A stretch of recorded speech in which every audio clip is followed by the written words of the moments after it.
The Greater Toronto Area deals with the aftermath of yet another snowstorm. And the Ontario Provincial Police reopen a 40-year-old cold case. Humber News starts now.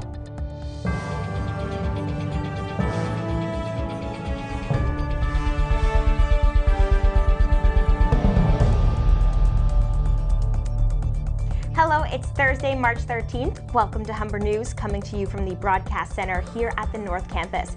I'm Darren O'Malley. Thanks for joining us. And I'm Jake Cordepat. Ahead on our show, we have all your news and sports highlights, as well as your 5-day weather forecast. But first, Darren has our top story. Torontonians are still struggling today as delays continue after yesterday's big snowstorm. And the storm was a factor in 3 deaths. A 46-year-old man was killed in Whitby after his truck collided with a bus. In Markham, a 61-year-old woman was rushed to hospital without vital signs after a crash. And a man in his 70s who wandered off in the night was taken to hospital without vital signs after he was pulled from a snowbank. 10 to 15 centimeters of snow fell in the city of Toronto and surrounding areas. GO buses had delays of up to an hour and a half at the peak of the storm. Some university and college classes were canceled, and Pearson Airport had hundreds of delays and cancellations. Kelly Kazakia will have the upcoming weather later in the show. The race for Mayor of Toronto is heating up. Olivia Chow officially kicks off her campaign today. Chow resigned as an NDP Member of Parliament yesterday and hours later filed her nomination papers at City Hall. On her website, the widow of late NDP leader Jack Layton says the city's current mayor is failing at his job and it's time for change. And the current mayor's disappointing leadership has let us down over and over again.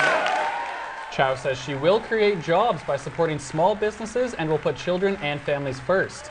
Chow's campaign launch took place this morning in her childhood neighborhood of St. Jamestown. Non-white people are stopped by Toronto police more often in non-criminal encounters than white people, but the police board is trying to change that. A new draft policy on what is called carding has been unveiled today. The deputy police chief says carding is down 90% compared to last year, but the board is working on developing rules that will decrease discriminatory practices. Ontario Provincial Police are asking for help, the public's help, in a 40-year-old cold case. Karen Coughlin was a 14-year-old Sarnia native whose body was found in a ditch in March of 1974. Police believe her death was a homicide after her purse was found days later far from her body. Despite a $50,000 reward, there were never any arrests.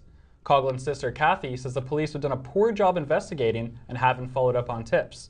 The OPP released a case chronology video this morning.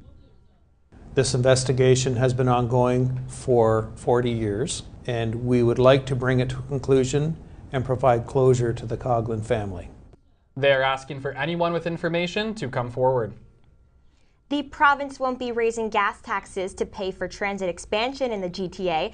That's according to Ontario Premier Kathleen Wynne, who made the announcement at a news conference this morning. Wynne also says her government will not hike the HST. She says there needs to be investment in transit, but it must be done in a fair way. Wynne didn't say, however, what she would use to pay for transit expansion.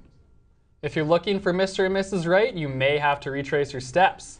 New research by MSN says your 5th sexual partner is most likely your perfect match. MSN has a love formula that measures the key ingredients for a successful relationship. It reveals that the number of sexual partners you have can affect your readiness to settle down. And the 5th person you slept with is most likely to be the one. When we come back, we'll have more news from across the country and around the world. Hugh Smith will be here in studio with your sports news, and we'll have your weather forecast with Kelly Kazakia. Don't put away your jackets just yet. Mother Nature is not done with the cold. I've got your 5-day weather forecast after the break.